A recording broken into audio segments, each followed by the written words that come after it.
नमस्कार, स्वागत है आपका हॉर्नबिल टीवी भारत पर। आइए देखते हैं अब तक की खबरें। सभी दलों द्वारा महीनों तक चलाए गए कठोर प्रचार अभियान और 9 विधानसभा सीटों के लिए उत्तर प्रदेश के बहुप्रतीक्षित उपचुनाव के बाद आखिरकार यह संपन्न हो गया है। लेकिन जैसा कि हम सभी जानते हैं कि यह पूरी तरह से शांति और उल्लास के साथ समाप्त नहीं हुआ है। झड़पों और कदाचार की कई घटनाओं के प्रकाश में आने के साथ ही कई पुलिसकर्मियों को निलंबित भी किया गया है। आइए आज हमारे यूपी ब्यूरो चीफ से इस पूरी घटनाओं की विस्तृत जानकारी प्राप्त करते हैं। हेलो जी मिस्टर अनूप, नमस्कार। जी नमस्कार। जी अनूप जी, जिस तरह से ये उपचुनाव संपन्न हुए उत्तर प्रदेश में आज और बहुत सारी घटनाएं हुए हैं, इन सब स्थितियों पर आप जरा एक बार प्रकाश डालिए हमें और हमारे दर्शकों के लिए। 9 विधानसभा सीटों के लिए उपचुनाव हो रहे थे, चाहे मुजफ्फरनगर की मीरापुर कहें और कानपुर की सीसामऊ कहें, कुंदरकी कहें, मुरादाबाद की, अलीगढ़ की खैर विधानसभा, ऐसे मिलाकर या जो अम्बेडकर नगर का कटहेरी विधानसभा का भी उपचुनाव हो रहा था। सभी जितने भी विधानसभा सीटों पर यानी 9 विधानसभा सीटों पर उपचुनाव हो रहा था। जिस तरह से प्रशासन ने दावे किए थे, चुनाव आयोग ने दावे किए थे निष्पक्ष और शांतिपूर्ण तरीके से संपन्न होगा, लेकिन जितने भी विधानसभा सीटों पर उपचुनाव हुए हर जगह घटनाएं हुई हैं। और यहाँ तक कि आरोप लगे कि जो पुलिस है वो सरकारी मशीनरी की तरह, एजेंट की तरह, सरकार के एजेंट के तौर पे काम कर रही थी। उनको वोट देने से रोका जा रहा था। जो लोग हैं, खास समुदाय के लोग हैं, उनको आईडी देखा जा रहा था। ऐसे तमाम आरोप लगे हैं और यही वजह है कि जो चुनाव निर्वाचन आयोग ने 5 पुलिसकर्मियों को इन्हीं आरोपों के चलते उनको जो है निलंबित कर दिया गया था। और निर्वाचन आयोग ने साफ कर दिया था कि पुलिस वालों को अधिकार नहीं है किसी की आईडी को चेक करने के, यानी जो मतदाता आते हैं उनको अधिकार नहीं है कि वो मतदाताओं की आईडी चेक करें। लेकिन इसके बावजूद भी जो प्रत्याशी थे, विपक्षी पार्टियां हैं, चाहे वो समाजवादी पार्टी के हैं या जो इंडिया गठबंधन के और भी जो उनके सहयोगी साथी थे, सभी ने चुनाव को लेकर बहुत तरह के आरोप लगाए हैं। यहाँ की जो मुरादाबाद की कुंदरकी विधानसभा सीट है, वहां के प्रत्याशी उन्होंने पूरे चुनाव को जो है रद्द करने की मांग की और कहा कि अर्धसैनिक बलों के उन पे जो है अर्धसैनिक बलों की मौजूदगी में चुनाव कराया जाए और ये कुंदरकी विधानसभा का जो चुनाव हो रहा है इसको रद्द किया जाए। फिलहाल जिस तरह से जो दावे किए गए थे वो दावे यहाँ पे पूरी तरह से नाकाफी साबित हुए, लेकिन इसके बावजूद भी निर्वाचन आयोग है वो कह रहा है कि जो भी शिकायतें मिली थी उन पर तत्काल एक्शन लिया गया है। और हर जगह से, चाहे वो मुजफ्फरनगर का मीरापुर विधानसभा हो, वहां पे 2 पक्षों में झड़प भी हुई थी। सभी एक दूसरे पे आरोप लगा रहे थे कि किसी को वहां पे बस्ते नहीं खोले जा रहे हैं, खोलने दिए गए हैं। और पुलिस जो है भारतीय जनता पार्टी के एजेंट के तौर पे काम कर रही। हर विधानसभा से लगभग यही आरोप लगाए गए। फिलहाल निर्वाचन आयोग का कहना है कि चुनाव शांतिपूर्ण तरीके से संपन्न रहा, निष्पक्ष तरीके से संपन्न रहा और जो चुनाव का समय 5 बजे तक ही जो लोग वोट कर सकते थे, जितने भी लोग कैंपस में थे यानी मतदान स्थल तक थे, उनको वोट देने का अधिकार रहेगा। वो चाहे 7 बजे तक भी जाते हैं या जितने बजे तक, लेकिन इससे 5 बजे के बाद जो भी बाहर का आएगा 5 बजे, उसको वोट देने का अधिकार नहीं है। इस तरह से अब चुनाव का समय क्योंकि समाप्त हो चुका है और निर्वाचन आयोग ने भी कहा, उसका भी दावा है कि चुनाव पूरी तरह से निष्पक्ष और पारदर्शी तरीके से हुए, शांतिपूर्ण तरीके से हुए। जहां पर छोटी मोटी घटनाएं हुई थी वहां पे पुलिस ने एक्शन लेते हुए, निर्वाचन आयोग ने एक्शन लेते हुए कार्रवाई भी की है। इस तरह का निर्वाचन आयोग का फिलहाल दावा है। जी अनूप जी, जिस तरह से आरोप प्रत्यारोप तो चलते ही रहेंगे, लेकिन अब पुलिस कर्मियों को भी निलंबित करना पड़ रहा है, मतलब कि कुछ षड्यंत्र चल रहा है। तो फिर अगर पुलिस कर्मियों को निलंबित करना पड़ रहा है तो क्या वहां के जो मतदान हो चुके हैं उसको या कैंसिल नहीं किया जा सकता? क्या वहां पे फिर से री इलेक्शन होना पड़ेगा? देखिए, जो कैंडिडेट्स हैं बाई इलेक्शन के, जो इंडिया ब्लॉक्स के जो कैंडिडेट हैं, क्योंकि इंडिया ब्लॉक्स में समाजवादी पार्टी यहाँ पे चुनाव लड़ रही, कांग्रेस और उसके जो और सहयोगी दल थे इंडिया ब्लॉक्स में, वो पूरी तौर पे समाजवादी पार्टी के कैंडिडेट का समर्थन कर रहे हैं। लेकिन जिस तरह से यहाँ पर जिस तरह से चुनाव, क्योंकि अखिलेश यादव हो या जो समाजवादी पार्टी के एमपी हैं डिम्पल यादव, वो लगातार इस तरह के आरोप लगाते रहे। जो निर्वाचन आयोग है उसका शिकायत करते रहे कि चुनाव शांति पारदर्शी तरीके से नहीं हो रहा है, हर जगह गड़बड़ी की जा रही है। और जो पुलिस हैं, अधिकारी हैं, एजेंट के तौर पर यानी भारतीय जनता पार्टी के एजेंट के तौर पे काम कर रहे हैं। कई जगह से प्रत्याशियों ने, मैंने अभी बताया मुरादाबाद की जो कुंदरकी विधानसभा सीट थी उसके समाजवादी पार्टी के प्रत्याशी, उन्होंने पूरी तरह से इस चुनाव को रद्द करने की मांग की और कहा है कि अर्धसैनिक बलों की मौजूदगी में चुनाव दोबारा कराया जाए। हालांकि ये जो लास्ट डिसीजन है वो उत्तर प्रदेश निर्वाचन आयोग लेगा कि जो आरोप लगाए गए हैं वो वाकई में आरोपों में सत्यता पाई गई है या नहीं पाई गई, ये जांच का विषय है। लेकिन अभी तक ये बात नहीं आई है कि चुनाव को जो है कैंसिल किया जाए। अभी फिलहाल किसी तरह के 9 जो विधानसभा सीटों पर चुनाव हो रहे हैं, कहीं पर कैंसिलेशन की बात अभी निर्वाचन आयोग ने नहीं कही है। जी अनूप जी, बहुत धन्यवाद हमसे जुड़ने के लिए और विस्तृत जानकारी देने के लिए।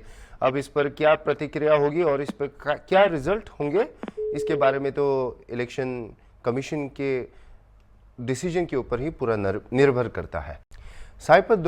साइबर धोखाधड़ी के चलते लोग अपनी सालों की कमाई गंवा रहे हैं।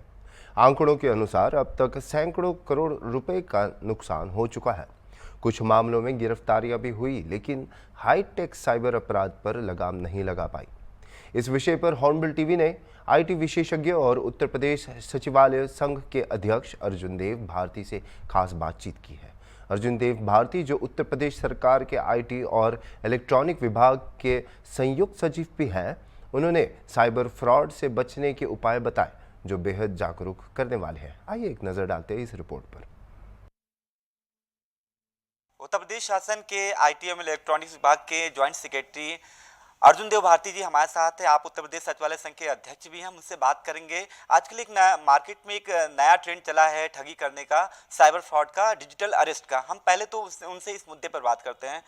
सर, क्योंकि आपके पास बड़ी जिम्मेदारी भी है, आप ही उसी फील्ड से बिलोंग करते हैं। आजकल देख रहे हैं, सुन रहे हैं, डिजिटल अरेस्ट जो मार्केट में आया, फ्रॉड का नया तरीका है, काफ़ी लोग करोड़ करोड़ ठगी जा रहे हैं। तो इसके बारे में आपका क्या कहना है, किस तरह की ये डिजिटल अरेस्ट होता है, किस तरह का फ्रॉड होता है और कैसे इससे लोगों को अवेयर करना होना चाहिए और कैसे इससे अपने आप को बचा सकते हैं? पहले तो हाउस अरेस्ट के बारे में बताइए हमारे व्यूअर्स को। देखिए, डिजिटल अरेस्ट एक नई अवधारणा है और ये नई अवधारणा का विकास किया है साइबर अपराधियों ने। ये वर्ड किसी वोकेबलरी में है नहीं, एक परिस्थिति जन्य चीज़ है जिसको हम डिजिटल अरेस्ट का नाम देने लगे हैं। डिजिटल अरेस्ट में होता है कि कोई आदमी आपको, अनजान आदमी फ़ोन करता है और फ़ोन करके आपको आपके कमरे में, आपके घर में आपको सीमित कर देता है और आपको इतना साइकोलॉजिकली पीड़ित और प्रताड़ित कर देता है कि आप इतना डर जाते हैं कि आप बाहर नहीं निकलते। कल ही एक सूचना, आज ही के पेपर में 3 सूचनाएं साइबर डिजिटल अरेस्ट की हमको पढ़ने में मिल रही हैं और देखा ये जा रहा है कि 2 चीज़ों का इस्तेमाल हो रहा है। या तो लोगों को डराया जा रहा है कि आपका परिवार का कोई व्यक्ति, परिवार का बेटा या बेटी किसी गलत काम में फंस गए हैं, या आपके आधार कार्ड का इस्तेमाल करके, आपके कार्ड का इस्तेमाल करके, आपके बैंक अकाउंट का इस्तेमाल करके कोई चीज़ सप्लाई की गई है, पार्सल भेजा गया है फेड एक्स के माध्यम से, किसी के माध्यम से, और फिर वो लोग धीरे धीरे एक ऐसा जाल बिछाते हैं कि फिर वो आप उनके वशीभूत हो जाते हैं और वशीभूत करके फिर वो आपसे, आपके खाते से या पूरा पैसा निकलवा लेते हैं।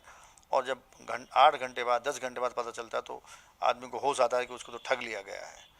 तो ये बड़ी खतरनाक एक प्रवृत्ति शुरू हो गई है। और अभी ताज़ा उदाहरण जो सबसे बड़े जो घटनाएं हुई हैं, 7 करोड़ का, अभी 4 दिन पहले मुंबई में, महाराष्ट्र में कहीं 10 करोड़ तक की उन्होंने फ्रॉड कर लिया है और ये बहुत बड़ी समस्या बनकर खड़ा हो रहा है। ये छुपा हुआ चोर है, ये पता नहीं है कि कहाँ से ये सब कर रहा है और हम जान नहीं पाते हैं। बिल्कुल, जैसे आपने कहा छिपा हुआ चोर है। अब तो कई, जब वहाँ पुलिस ने जब धरपकड़ शुरू की है, जो लोग थे इसके, हालांकि जो मास्टरमाइंड थे उसके बारे में कहा जाता है वो तो चाइना में बैठे या पाकिस्तान में है, इसके लिए स्पेशल उन्होंने ट्रेनिंग ली है।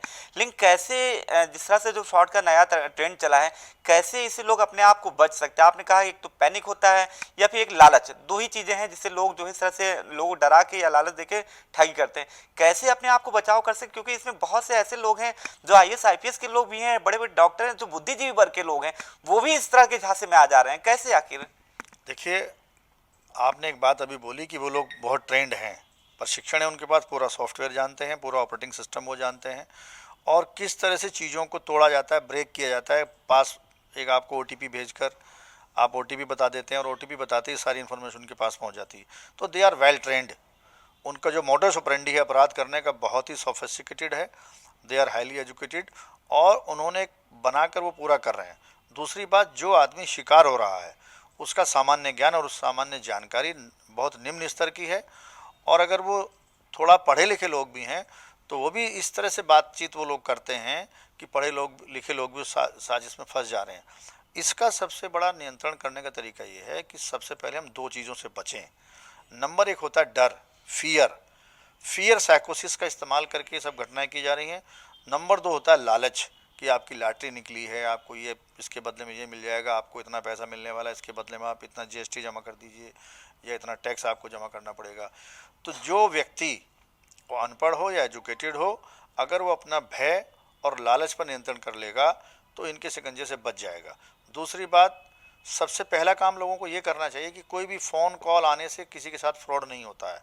फ़ोन कॉल को जब आप कंटिन्यू रखते हैं, निरंतरता में उसको कंटिन्यू रखते हैं 15 second, 20 second, 25 second, 1 minute, 2 minute, फिर वो जितनी देर तक आप उसको कंटिन्यू रखते हैं उतना ही ज़्यादा फंसने की संभावना आपकी बन जाती है, क्योंकि उसी वार्तालाप के बीच में वो ऐसा पासा फेंकते हैं कि आपके परिवार के बारे में, आपके व्हाट्सएप के बारे में, आपकी इन्फॉर्मेशन के बारे में, आपके आधार के बारे में, बैंक अकाउंट के बारे में, OTP के बारे में कोई ना कोई डिटेल आपसे गुलवा लेते हैं और इतने बेहतर तरीके से गुलवाते हैं कि आपको पता भी नहीं चलता कि आपने कौन सी इन्फॉर्मेशन डाइवल्ज कर दी है, उनको बता दी है। इसी का फ़ायदा वो लोग उठा रहे हैं। और जितना प्रशिक्षण और जितनी ट्रेनिंग उन अपराधियों की है, साइबर अपराधियों की है, फ्रॉडस्टर की है, उसके मुकाबले आम जनता जो शिकार बन रही है उसको ना तो कोई प्रशिक्षण है, ना कोई चेतना उसमें है, ना जागरूकता है और ना वो अलर्ट हैं। इसलिए घटनाएं रोज़ रोज़ समाचार की सुर्खियां बनने के बावजूद भी इस पर ब्रेक नहीं लग पा रहा है। सरकार को, सामाजिक संस्थाओं को, मीडिया हाउसेस को और स्वयं जनता को जागरूक होना पड़ेगा, अभियान चलाना पड़ेगा। जिस तरह से हम तमाम जितनी भी बीमारियां फैलती हैं उन बीमारी के बारे में आगाह करते हैं, नगर निगम अभियान चलाता है, भारत सरकार अभियान चलाती है, दवाओं का छिड़काव किया जाता है, तो ये अदृश्य शत्रु है, कोरोना की तरह दिखने वाला नहीं है। ये पता नहीं कहाँ बैठा है, आप नहीं जानते ये कहाँ बैठा है। पहले ये जामताड़ा में था, फिर ये मेवात में गया, फिर ये दिल्ली में आया, उसके बाद अभी ये चाइना, रसिया और जो पाकिस्तान पता नहीं कहाँ से ऑपरेट कर रहा है। सर, आपने एक बहुत अच्छी बात बताई है कि आपने अवेयरनेस का सबसे अच्छा तरीका ये बताया कि लोग जो अननोन कॉल्स होती हैं, अगर उससे बचा जाए, अगर उसको रिसीव ना किया या फिर जिसका अगर नहीं जान रहे तो फौरन काट दिया जाए, तो मुझे लगता है जैसा आप भी कह रहे थे इससे बचा जा सकता है। फिर भी लोग क्यों नहीं, अगर देखिए, फ़ोन में एक छोटा सा ग्लैमर है। अगर किसी ने मिस कॉल कर दी तो हम तत्काल पूछते हैं मिस कॉल कहाँ से आ गई, कॉल करके पूछते हैं। अगर हम अपनी इस जिज्ञासा को थोड़ा सा नियंत्रण कर लें, मैं आपको एक बहुत सामान्य बात बताता हूँ। मेरे जितने भी परिचित हैं, मेरे रिश्तेदार हैं, मेरे मित्र हैं, मेरे शुभचिंतक हैं, उन सबके नंबर मेरे मोबाइल में फीड हैं। अगर कोई भी ऐसी स्थिति आती है इमरजेंसी की तो मुझे फ़ोन करके बताएंगे। फ़ोन, अननोन फ़ोन कॉल के बारे में मैं इतना ज़्यादा क्यों जिज्ञासा में व्यक्त करता हूँ? मुझे जिज्ञासा से छोड़ देनी चाहिए। मुझे समझ लेना चाहिए कि अगर कोई घटना घटती है किसी जानने वाले के साथ, वो किसी और स्रोत से भी आएगी, किसी नॉन नंबर से आएगी। अननोन नंबर से बहुत कम चीज़ें हमारे पास आती हैं, क्योंकि आज दायरा इतना बड़ा है, हर आदमी अपना मोबाइल नंबर फीड कर लेता है, और वो नंबर किसका है वो फीड कर लेता है। अननोन नंबर को अटेंड ही नहीं करना है। अगर आपने अटेंड कर भी लिया है, कंटिन्यू नहीं करना है। जब आप समझ गए कि आपने कोई ट्रांजैक्शन नहीं किया, जैसे ही आप ट्रांजैक्शन एडमिट करेंगे वो आपके ट्रांजैक्शन को क्रिमिनल एक्टिविटी से जोड़ देगा। जैसे ही क्रिमिनल एक्टिविटी से जोड़ेगा, फिर आप समझ नहीं पाएंगे कि ये क्रिमिनल एक्टिविटी मैंने ही की या मेरे नाम पर किसी और ने कर ली। जहां आपके दिमाग में द्वंद्व पैदा हुआ, वहीं से खेल शुरू हो जाता है। दूसरी बात, आम जनता को, जागरूक लोगों को, पढ़े लिखे लोगों को, मोबाइल फ़ोन यूजर्स को, स्मार्टफोन यूजर्स को इतनी स्मार्टनेस तो होनी चाहिए कि कोई भी आपराधिक घटना घटने पर क्रिमिनल इन्वेस्टिगेशन टेलीफोन पर या वीडियो कॉल पे नहीं होता है। अगर किसी से कोई घटना घट भी गई है तो पुलिस आपको नोटिस भेजेगी, आपसे संपर्क करेगी, आपके घर पे आएगी। CRPC में या नए कानून में भी, जो नया कानून बना है भारतीय न्याय प्रक्रिया संहिता, उसमें भी ऐसी व्यवस्था नहीं कि कोई, अगर आपने कोई अपराध कर दिया तो पुलिस आपको फ़ोन करके पूछेगी या वीडियो कॉल पे आपको बुलाएगी। ये सामान्य जानकारियाँ हैं। भारत के नागरिकों को, अगर हमारे मोबाइल फ़ोन स्मार्ट हो गए हैं और हम लोग अभी भी डम पोजीशन में हैं, तो ये गलती हमारी है। ये स्मार्टफोन की हैंडलिंग आपको भी सीखनी पड़ेगी, कौन सी कॉल आपको अटेंड करनी है। अगर आपने गलती से अटेंड कर भी ली है तो अगर यूजलेस बातें हो रही हैं, आपको बरगलाया जा रहा है, बहकाया जा रहा है, आपको आरोपित किया जा रहा है, आप तत्काल समझ जाइए, कॉल कट कर दीजिए। कॉल अटेंड करने से कोई आपराधिक घटना आपके साथ नहीं घट सकती। मिला के सर ये है कि हम आप तो जागरूक हैं, लेकिन जिस तरह से पोलियो उन्मूलन का अभियान चलाया गया, टीबी का चलाया गया, मुझे लगता है कि अब एक क्यूरियोसिटी जो आपने अवेयरनेस वाला प्रोग्राम है पूरे एक लार्ज स्केल पे चलाना चाहिए, जैसा कि आप बता रहे हैं। बिल्कुल बिल्कुल सारी टेलीफोन कंपनियों को, जैसे एयरटेल ने शुरू किया है कि वो नॉन कॉल्स को आइडेंटिफाई करके उनको ब्लॉक कर दे रहे हैं, क्योंकि सारा डाटा आधार बेस्ड है। तो अगर एक नंबर कोई नोटिस में आ गया किसी एजेंसी के, वो नंबर आधार बेस्ड है, बिना आधार के नंबर भारत में इशू होता नहीं है, तो आप उसको हमेशा के लिए ब्लॉक कर दीजिए। जितनी सर्विस प्रोवाइडर एजेंसीज हैं, अगर वो सब के सब ब्लॉक कर दें तो वो कहीं भारत में तो फिर दोबारा नहीं कर पाएगा। दूसरा नंबर लेगा, फिर से एक फ्रॉड करेगा, अब फिर से ब्लॉक कर दीजिए। सारी एजेंसी उस सारे डाटा को सर्कुलेट करें, आपस में शेयर करें और आम जनता को जागरूक किया जाए। जिस तरह से हमारे वोट का मैसेज आता है, मतदान का मैसेज आता है, पोलियो का मैसेज आता है, तमाम कोरोना के मैसेज आते थे, इसी तरह से फिर से किसी आकर्षक आवाज़ में फिर से बताया जाए कि आप phone call, unknown phone call ना अटेंड करिए। बहुत बड़ी बात की है आप कही है सर। एक आखिरी सवाल मेरा ये है कि जिस तरह के उत्तर प्रदेश शासन में आपको बड़ी जिम्मेदारी मिली है, इसी से कहीं ना कहीं बिलोंग करता है। अभी हाल ही में कुछ देखा था आपने कि कंप्यूटर हैक कर लिए गए या वायरस आ गया। अगर इस इन केस आपने नई जिम्मेदारी है आपको, तो कितना चैलेंज मानते हैं और क्या इम्प्लीमेंट किया जाएगा इस तरह की घटनाएं ही ना हो? क्योंकि आप कह रहे थे कि जैसे आगे बढ़ेंगे नए नए सॉफ्टवेयर भी आएंगे, हम लोग भी करेंगे, जो लोग हैं वो भी करते रहेंगे, तो ऐसे में कितना चैलेंज मानते हैं उसको और क्या इम्प्लीमेंट करेंगे कि इस तरह की घटनाएं ना हो अब दोबारा आपके आने के बाद? देखिए, दो चीज़ों का संघर्ष दुनिया में हमेशा रहेगा, इम्यूनिटी और वायरस और बैक्टीरिया। अगर आपके शरीर में रोग प्रतिरोधक क्षमता है तो बैक्टीरिया वायरस आपका कुछ नहीं बिगाड़ पाएंगे। सेम फार्मूला कंप्यूटर सॉफ्टवेयर और सारे जितने सॉफ्टवेयर, इलेक्ट्रॉनिक्स के सॉफ्टवेयर, उन पर भी इस्तेमाल होता है। नंबर एक, एंटीवायरस एक बहुत मजबूत तकनीक है। दूसरा, एक आज फैशन हो गया चीज़ों को शेयर करने का। लोगों को ये चाहिए कि वो कम से कम चीज़ें सोशल मीडिया प्लेटफॉर्म पर, पब्लिक प्लेटफॉर्म पर शेयर करें, क्योंकि वही इन्फॉर्मेशन कहीं एक इन्फॉर्मेशन पिक करने के बाद आपके पास कॉल आती है। तो sharing, WhatsApp number, social media, Twitter, Facebook, तमाम चीज़ों पे कम से कम शेयरिंग होनी चाहिए। और जैसे कि मैं आईटी इलेक्ट्रॉनिक्स डिपार्टमेंट में हूँ, हमने यहाँ देखा है कि साइबर क्राइम की चेकिंग गृह विभाग और इलेक्ट्रॉनिक्स डिपार्टमेंट का एक मेजर इम्प्लीमेंटेशन का प्रोग्राम बनने जा रहा है, क्योंकि बहुत बड़ी ये चुनौती है। तो अपने डिपार्टमेंट में भी हमारा यही प्रयास रहेगा कि हम ऐसी स्कीम्स बनाएं, चाहे हमारा डिपार्टमेंटल ऑफिशियल डाटा हो, वो ब्रीच ना हो, वो कंप्रोमाइज़ ना हो, इस तरह के सॉफ्टवेयर, इस तरह की चीज़ें आएँ। और अब जो भारत में नई टेक्नोलॉजी, ब्लॉकचेन टेक्नोलॉजी आ रही है, वो शायद उन्हीं सारे कंप्रोमाइज़ को, उन्हीं सारे ब्रीचेस को तोड़ने के लिए आ रही है। और डेफिनेटली वो जो ऐसा सिस्टम है जिसको कोई फ्रॉडस्टर तोड़ ना पाए, साइबर क्राइम तोड़ ना पाए, उसको तो हम नियंत्रित कर लेंगे संस्थागत रूप से, परंतु फिर भी आज हमारा आम आदमी जिसके हाथ में एक मोबाइल है, उसको स्वयं ही अलर्ट होना पड़ेगा कि वो किसी कॉल को कंटिन्यू करके किसी जाल में न फंसे और भय पर नियंत्रण रखे और लालच पर नियंत्रण रखे। अगर आप अपने डर पर नियंत्रण रखेंगे, रीजनिंग का इस्तेमाल करेंगे, अगर आप किसी कॉल करने वाले से इतना भी पूछ लें कि ये बताइए मुझे कि आप ये किस थाने से बोल रहे हैं, ये एफआईआर किस थाने में दर्ज हुई है, इस एफआईआर में कितने लोगों का नाम है, आपके डिप्टी एसपी कौन है, आपके विवेचक कौन है, आपका डेजिग्नेशन क्या है, तो अगर आप भी उतनी रीजनिंग से क्वेश्चनियर उसके सामने रख देंगे 3-4 सवालों का, तो शायद वो भी भयभीत होगा, पीड़ित होगा। मैं एक छोटा सा उदाहरण बताता हूँ। मेरे पास 3 महीने पहले कॉल आई, उसने कहा कि आपका ये पैसा बैंक में आपका पड़ा हुआ है, आपको हैंड ओवर करना है, आप कराना चाहेंगे? तो मैंने कहा आप क्या जामताड़ा से बोल रहे हैं? तो मैं जैसे ही मैंने कहा वो जामताड़ा से बोल रहे हैं, वो आदमी समझ गया कि इन्होंने मुझे आइडेंटिफाई कर लिया है। तो सारा मामला अनआइडेंटिफाइड और आइडेंटिफिकेशन का है। अगर आप भी उनको बता दें, क्योंकि फ़ोन कॉल वाला करने वाला पहले यही पूछता है कि आप फला अमुक व्यक्ति बोल रहे हैं, तो जैसे ही हम एडमिट करते हैं कॉल कंटिन्यू हो जाती है। हम कहते हैं फला आदमी नहीं बोल रहे हैं, आप अपनी आइडेंटिटी डिस्क्लोज ही ना करें कि नहीं आपने गलत नंबर मिला दिया है, क्योंकि जो भी आपको फ़ोन करेगा संकट में, कष्ट में, वो आपको जानता होगा, वो अपना परिचय पहले बताएगा, परंतु आप नहीं जानते वो दूसरा आदमी चाइना में बैठा है कि जापान में बैठा है कि पाकिस्तान से कर रहा है कि मेवात से कर रहा है कि जामताड़ा से कर रहा है। तो ये जो व्यक्तिगत तौर की चेतना है, व्यक्तिगत तौर की थोड़ी सी अवेयरनेस है, जागरूकता है, ये व्यक्ति को स्वयं करनी पड़ेगी। संस्थाएं तो अपना काम आईटी इलेक्ट्रॉनिक्स डिपार्टमेंट के माध्यम से, साइबर जो हमारे सॉफ्टवेयर हैं उनके माध्यम से, हमारे जो एंटीवायरस उनके माध्यम से कर ही लेंगे, मगर सबसे बड़ा खतरा प्राइवेट इंडिविजुअल्स को है। तो प्राइवेट इंडिविजुअल्स को अलर्ट करने की ज़रूरत है, तभी ये चीज़ों पर नियंत्रण लग सकेगा। देखिए, आप अर्जुन देव भारती जी हैं, आईटी एक्सपर्ट हैं, जिनको आपने सुना, हर तरीके से उन्होंने बताया कि कैसे बचा जा सकता है इन तरह की कॉल से। और सबसे बड़ी बात कही कि जागरूक होना ही इस फ्रॉड से बचने का एक बड़ा और आसान तरीका है। वीडियो जर्नलिस्ट विजय के साथ अनूप चौधरी, हॉर्नबिल टीवी। कार्तिक पूर्णिमा के अवसर पर बार के बालाओं के साथ डांस करते चौकीदार का वीडियो सोशल मीडिया में तेजी से वायरल हो रहा है। यह वायरल वीडियो सहरसा जिले के महिषी थाना क्षेत्र के बलुआहा गांव का है। यह वायरल वीडियो बीते कल सोमवार की बताई जा रही है।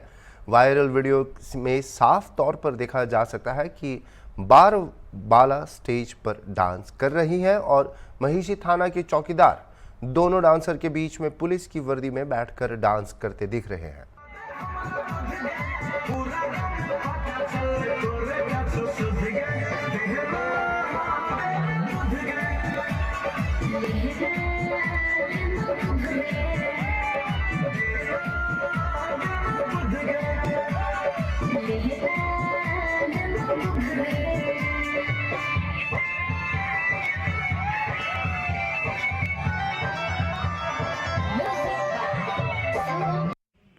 सर, एक चौकीदार का वीडियो वायरल हो रहा है बार वालाओं के साथ डांस का। कहाँ का ये पूरा मामला है? क्या पुलिस कार्रवाई कर रही है और क्या है पूरी डिटेल? यह मामला ग्राम बलुआहा थाना महिषी का है।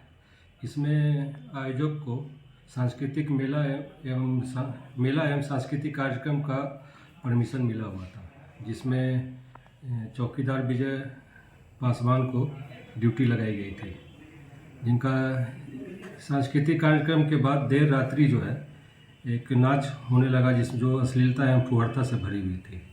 चौकीदार का काम था कि इस के बारे में अपने वरीय पदाधिकारी को सूचित करता, लेकिन वह भी इस कार्यक्रम का हिस्सा बन गया, जिसे वरीय पदाधिकारी द्वारा संज्ञान में लिया गया है। इस संबंध में एक एफआईआर भी दर्ज कर लिया गया है आयोजक एवं चौकीदार में। धन्यवाद। कहाँ के किस थाने का मामला है सर? ये महिषी थाने का। चौकीदार का क्या नाम है? विजय पासवान। Thank you.